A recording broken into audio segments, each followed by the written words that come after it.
నమస్తే, welcome to మెకానింగ్ TV. పశ్చిమాసియా సెగలు ఇప్పుడు ప్రపంచాన్ని వణికిస్తున్నాయి. వినాశకాలే విపరీత బుద్ధి అన్నట్లుగా ఇన్నాళ్ళు ఇజ్రాయెల్ను నాశనం చేయటమే లక్ష్యంగా పావులు కదిపిన ఇరాన్ ఇప్పుడు అదే ఇజ్రాయెల్ దాడులతో అల్లాడుతోంది. Iran supreme leader Ali Khamenei మృతితో ఆ దేశం అనాథగా మారింది. అగ్రరాజ్యం అమెరికా, యుద్ధ వీరుడు నెతన్యాహు సేనలు కలిసి ఇరాన్ రాజధాని టెహ్రాన్ను శ్మశానంగా మారుస్తున్నాయి. అసలు టెహ్రాన్లో ఏం జరుగుతోంది? నెతన్యాహు ఇచ్చిన ఆ పిలుపు వెనుక అర్థమేంటి?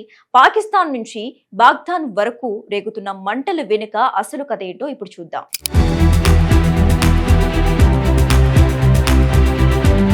టెహ్రాన్ నగరం ఇంకా నిద్రమత్తులో ఉండగానే ఆకాశం నుంచి నిప్పుల వర్షం కురుస్తుంది. పులి మీద పుట్రలాగా ఇప్పటికే అంతర్గత సంక్షోభంలో ఉన్న ఇరాన్ పై ఇజ్రాయెల్, అమెరికా గగనతల దాడులతో విరుచుకుపడ్డాయి.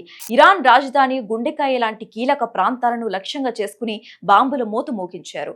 భూమి కంపించింది, ఆకాశం నల్లటి పొగతో నిండిపోయింది. ఇజ్రాయెల్ సైన్యం స్పష్టం చేసిన దాని ప్రకారం యుద్ధం ప్రారంభమైన మొదటి రోజే టెహ్రాన్ వైపు వెళ్లే మార్గాన్ని క్లియర్ చేసుకున్న నెతన్యాహు సేనలు రెండో రోజు నేరుగా సెంట్రల్ టెహ్రాన్ ను లక్ష్యంగా చేసుకున్నాయి. ముఖ్యంగా ఇరాన్ పోలీస్ ప్రధాన కార్యాలయం, ప్రభుత్వ టెలివిజన్ కార్యాలయాలు ఉన్న ప్రాంతాల్లో పేలుళ్లు సంభవించడంతో ఇరాన్ యంత్రాంగం ఒక్కసారిగా కుప్పకూలిపోయింది. దాడుల మధ్య ఇజ్రాయెల్ ప్రధాని నెతన్యాహు ప్రపంచ దేశాలకు గట్టి సందేశాన్ని పంపారు. అవకాశం ఒక్కసారి తలుపు తడుతోంది అన్నట్టుగా ఇరాన్ ప్రజలను ఉద్దేశించి ఆయన సంచలన వ్యాఖ్యలు చేశారు. రానున్న రోజుల్లో ఉగ్రవాద పాలకులకు చెందిన వేలాది లక్ష్యాలను ధ్వంసం చేస్తాం. ఇరాన్ ప్రజలారా, ఈ క్రూరమైన నిరంకుశ సంఖ్యల నుంచి విముక్తి పొందేందుకు ఇదే మీకు సరైన సమయం. ఇలాంటి అవకాశం తరానికి ఒక్కసారి వస్తోంది. దీన్ని చేయిచారనివ్వకండి అంటూ నెతన్యాహు హెచ్చరించారు. నెతన్యాహు మాటలు ఇరాన్ పాలకుల వెన్నులో వణుకు పుట్టిస్తున్నాయి. ఇరాన్లోని ఉగ్రవాద మూలాలను వేర్లతో సహా తొలగించడమే ఇజ్రాయెల్ లక్ష్యమని స్పష్టమవుతోంది.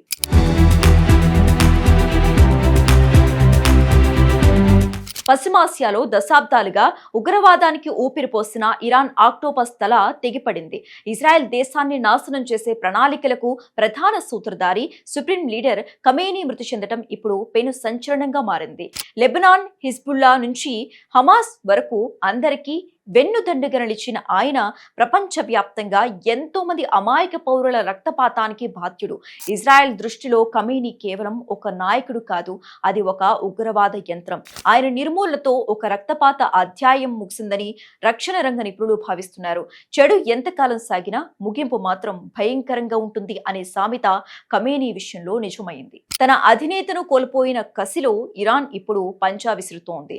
చచ్చే ముందు గొర్రె కాళ్లు పట్టుకున్నట్టు అమెరికా సైనిక స్థావరాలపై క్షిపణులతో దాడులు చేస్తోంది. పశ్చిమాసియాలోని దాదాపు 27 అమెరికా సైనిక స్థావరాల లక్ష్యంగా డ్రోన్లు, మిసైళ్లతో విరుచుకుపడుతోంది. ఇజ్రాయెల్లోని టెల్ నోప్ ఎయిర్వేస్, ఆర్మీ ప్రధాన కార్యాలయం హాకిరియాపై బాంబులు కురిపించింది. రక్షణ రంగ ఫ్యాక్టరీలే లక్ష్యంగా దాడులు చేస్తోంది. ఆపరేషన్ ట్రూ ప్రామిస్ పేరుతో అమెరికా నౌకలకు మందుగుడు సరఫరా చేసే MSP షిప్ పై 4 డ్రోన్లతో దాడి చేసినట్లు టెహ్రాన్ అధికారికంగా ప్రకటించింది.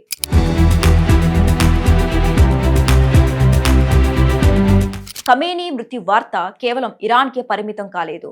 బాగ్దాద్లోని గ్రీన్ జోన్ సమీపంలో నిరసనలు మిన్నంటాయి. అటు పాకిస్తాన్లోని పరిస్థితులు చేయి దాటిపోయాయి. వేలిపోతే వీపి మీద దెబ్బ పడ్డట్టు కరాచీలోని అమెరికా కాన్సులేట్ వద్ద నిరసనకారులు తీవ్ర స్థాయిలో ఘర్షణకు దిగారు.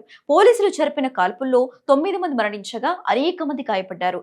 అమెరికా వ్యతిరేక నినాదాలతో ఇస్లామిక్ దేశాల్లో అగ్గి రాజుకుంటోంది. పశ్చిమాసియా ఇప్పుడు అగ్నిగుండంలా మారింది. ఇజ్రాయెల్ దూకుడు, ఇరాన్ ప్రతీకారం, ఈ రెండింటి మధ్య ప్రపంచ శాంతి ప్రశ్నార్థకంగా మారింది. కయ్యానికైనా బియ్యానికైనా సమయోజ్జి ఉండాలి అంటారు. కానీ ఇక్కడ ఇజ్రాయెల్, అమెరికా కూటమి దాటికి ఇరాన్ తలవంచక తప్పని పరిస్థితి కనిపిస్తోంది. మరి ఇరాన్ పతనం ఖాయమేనా? నెతన్యాహు అన్నట్టు ఇరాన్ ప్రజలు తిరగబడతారా? యుద్ధం ఇంకెన్ని మలుపులు తిరుగుతుందో వేచి చూడాలి.